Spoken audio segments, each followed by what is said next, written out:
Hey guys, what's up? It's Sunny Boy, and I'm bringing you guys another video. So this is going to be one of my older series I'm kind of bringing back. I'm going to, I guess, be more in-depth this time. In Modern Warfare 3, I did a series where I explained how to utilize the maps, the loadouts I used, and how to maximize your loadouts, and customize them that curtail to your playstyle, or just loadouts I think that are currently best for that particular weapon. So, in this, I'm going to bring it back a little bit because I think there's a lot of new people that want to learn the game. There's a lot of older people that forget how to play the game, essentially.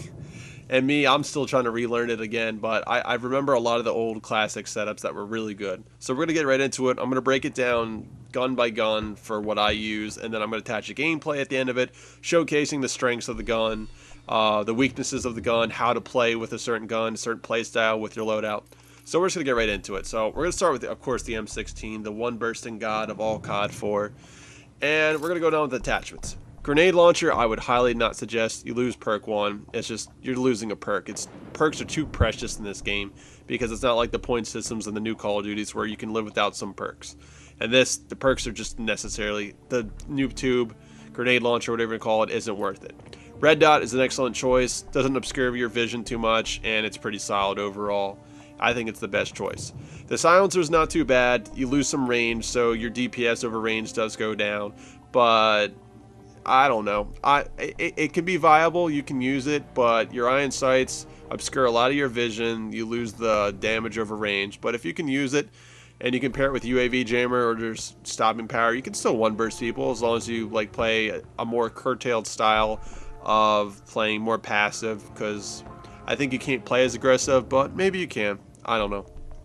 ACOG, I wouldn't go for it because I know it's like an in-between the red dot. It's that happy medium where like you still have a reticle, but now you have a sniper scope, so you can like kind of have more range to it. But it's pretty decent in hardcore, but for regular game modes, I wouldn't suggest it. In standard game modes, I would not rock ACOG. So let's move on. Sidearm. You can essentially pick whatever you want, but I personally choose the USP 45 because it does the most damage and has the most range of all the starting pistols until you get to the Desert Eagle, which then I would say to switch over. There's a bunch of grenades. Smoke grenades are pretty good to use. The M16 can cut off choke points. I don't have it equipped because I run 3x stuns. Smokes are great for S&D, but I don't know. I think the stuns are better because you can, like it says, you can disorient targets, and when you stun them, they're stopped there, and they have the disorientation, and their guns are swaying. You can kind of take advantage of them. Flash grenades are also very powerful in this game. The only problem that's with them, and the reason I don't generally use them, is that they take too long to throw out, and you can actually potentially blind yourself, but that's the same thing. You can stun yourself. But also with stun grenades, if you do get blind, I mean, I guess the generally better players or like myself, if I get flashed, I potentially have a good chance. I know where I'm generally at on the map at that point, and I can try and wiggle myself around the room, or I'll still spray. I mean, I don't know. I just think stuns are overall better, and they're great to run with 3x stuns. So you got C4, which isn't too bad, but it doesn't really pair well with the M16. I mean, it's decent in search. Same thing with RPG. They pair okay. You can get splash damage on people and then clean them up with the M16. It's pretty solid in search. I wouldn't really use it in any standard game modes like Domination or TDM, which are the most populous game modes. Stun grenades with special ×3 grenades are very good. You can use it in search to stop people and pick them off, slow down like people that are pushing up, or you can just use them to stun check certain areas. You can use that in Dom and TDM to stun check people, make sure people aren't coming after you or following you, or just clear out rooms. Bomb Squad, you're not really going to use with an M16 because generally you don't want to be close to people, and with Bomb Squad, you're usually trying to get too close to people. Oh goodness, the phone's ringing. Sorry about that. But then you have Claymore ×2, which isn't too bad if you're trying to play more defensive. Not too bad. You can just, chill back, post up in your building, and then, run your Claymores, which isn't too bad. Bandolier is also very good because M16, you spray a lot, you just end up dumping bullets, so it's good to have a lot of ammo. Frag ×3 isn't bad. I haven't unlocked it yet. I might switch over. Not too sure. Frag ×3 was always very good because you could just chuck up those Hail Mary grenades, hit people, or damage them, and then you can easily clean up people with an M16. Half the time you can one burst people, which is one burst, obviously, because it's called one burst. But if they get hit with a nade, it's easy to clean up people. So let's move on to the second tier perk. Stopping power, I believe, is an almost must-have for the M16. It enables you to give you that one burst hit almost indefinitely every time. Juggernaut is a close second. So I guess the reason a lot of people sometimes run it in their M16 is that more times than not, sometimes you can have a double burst M16 kill. So their, I guess, analogy is, well, if I'm going to fire 2 burst, I might as well just have more health, which it works sometimes. Sometimes I've run M16 Juggernaut and it works out. But I would prefer, if you run Juggernaut, to run Bandolier with it. Since you're not doing as much damage, you're probably going to need more ammo because you're going to be spraying more. Sonic Boom's not very useful for it. I don't think it pairs well generally with it. UAV Jammer is okay. If you pair it with the Silencer, it's actually not too bad. It's a decent loadout. Sleight of Hand's not too bad, but you're not having extra health or you're not having stopping power, so you're kind of... it's okay for hardcore. But I'm trying to focus more on normal game modes because that's generally what I play now. Double tap isn't too bad, but you'll find yourself running through ammo real quick, and it's okay, but I don't know. Overkill's not too bad to run with it if you run it in Surge, because you can still 2-burst people, you can run SMG, or you can run a sniper rifle with it. So Overkill's okay. It's okay in my book because of the M16's power, but I say we're going to stick with stopping power, but Juggernaut is a close second. So then we have on the perk 3. There's Extreme Conditioning, which is pretty good if you want to use it. It's actually not too bad for the M16. I would personally stick with Deep Impact, but we'll get on to that. With Extreme Conditioning, you can use it to run to certain head glitches, you can get it to certain buildings, get to certain spots on the map that you can utilize the M16. So with that in mind, of using it for that specific purpose, Extreme Conditioning is a good choice for the M16. Not amazing, but a good choice.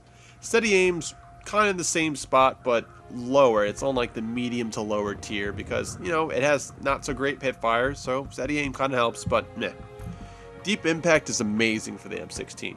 Half the time you're going to try and shoot people through walls, people are going to be utilizing cover, so why not use Deep Impact and you can penetrate that wall, penetrate that cover, and just slice through it like it's Swiss cheese with a knife. And they can't do anything.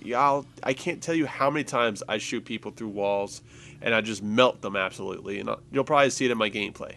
Last Stand, I think, is kind of a useless perk. It's more annoying than anything. Same thing with Martyrdom. It's more annoying than useful. Iron Lungs obviously is useless unless you're running a sniper.